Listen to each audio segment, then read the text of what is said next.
Assalamualaikum warahmatullahi wabarakatuh. Izin, saya Muhammad Reza dari Dinas Perhubungan Provinsi Kepulauan Riau. Saat ini saya menjabat sebagai Kepala Sub Bagian Umum dan Kepegawaian.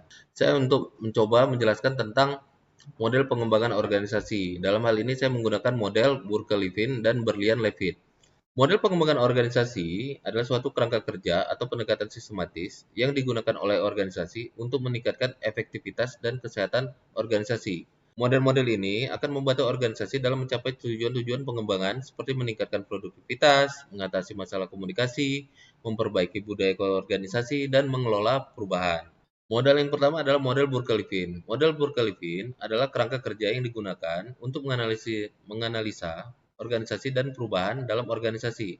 Model Burke-Levin ini mencakup 12 langkah atau faktor yang terdiri dari dua kategori besar, yaitu kategori stabilizer atau faktor-faktor yang lebih stabil, dan yang kedua adalah kategori transaksional atau faktor-faktor yang lebih dinamis. Definisi singkat dari 12 faktor dalam model Burke-Levin.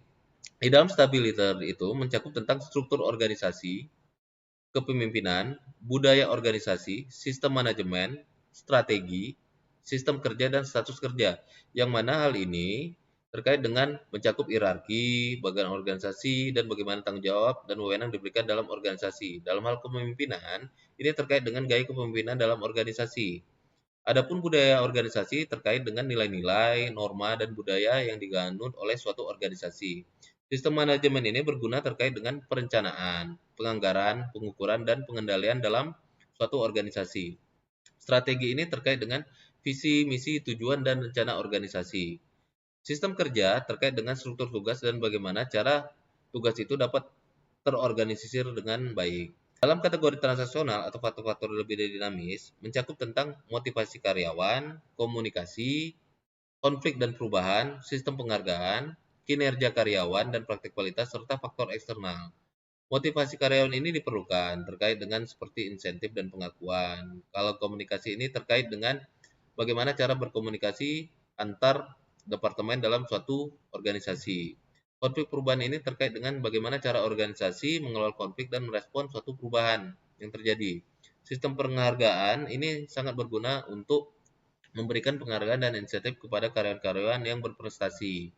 Kinerja karyawan ini terkait dengan tata cara evaluasi dan upaya perbaikan kualitas dalam pelaksanaan tugas di suatu organisasi.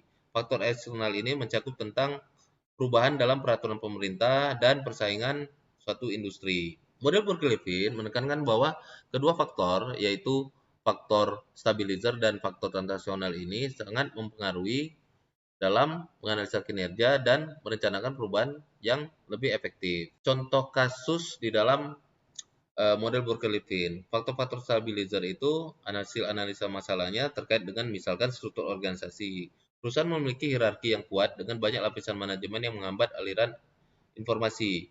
Budaya organisasi. Budaya organisasi, budaya perusahaan mendukung status quo dan resistensi terhadap suatu perubahan. Sistem manajemen. Manajemen yang kaku dan lambat termasuk pengambilan keputusan yang terlambat. Sistem kerja dan struktur kerja. Struktur pekerjaan yang kompleks dan proses produksi yang terfragmentasi. Kepemimpinan, gaya pemimpinan yang otoriter dan kurangnya dorongan untuk melakukan suatu inovasi. Strategi perusahaan yang tidak jelas dan fokus pada penghematan biaya. Faktor-faktor transaksional seperti motivasi karyawan yang karyawan kurang termotivasi karena kurangnya penghargaan dan pengakuan. Komunikasi antar departemen yang buruk dan kurangnya saluran komunikasi yang efektif.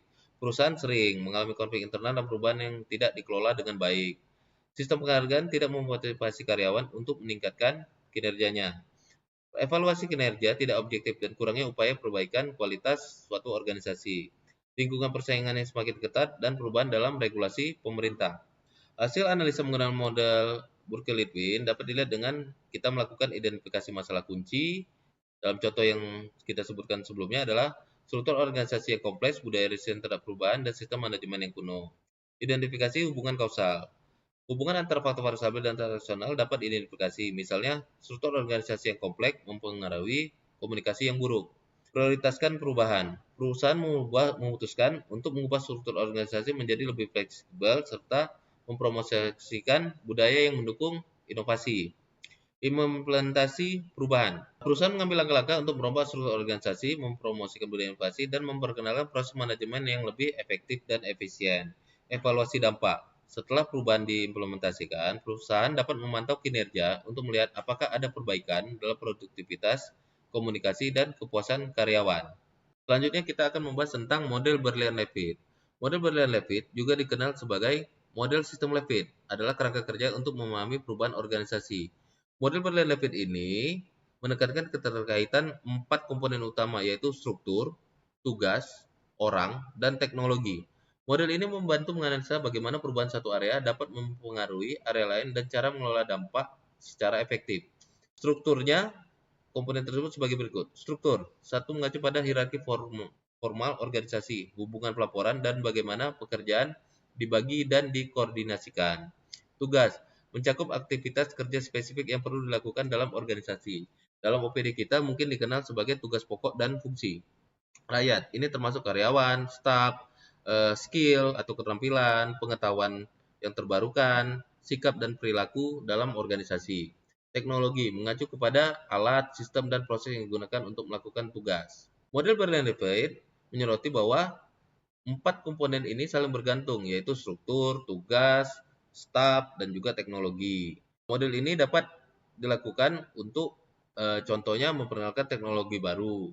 Dalam suatu teknologi baru, pasti akan memerlukan perubahan pada struktur organisasi, pelatihan baru bagi karyawan, dan penyesuaian tugas yang dilakukan. Dengan mempertimbangkan keempat komponen tersebut, organisasi dapat mengembangkan pendekatan yang lebih komprehensif dan terpadu terhadap manajemen perubahan. Alih-alih berfokus pada satu area saja, mereka dapat mengantisipasi potensi efek berkelanjutan dan membuat rencana yang lebih tepat, sehingga mengarah pada implementasi perubahan yang lebih lancar dan lebih berhasil. Demikian penjelasan saya terhadap model Burke-Levin dan Berlian-Levitt. Semoga ini dapat menjadi masukan bagi kita semua. Wabillahi taufiq wal hidayah. Wassalamualaikum warahmatullahi wabarakatuh.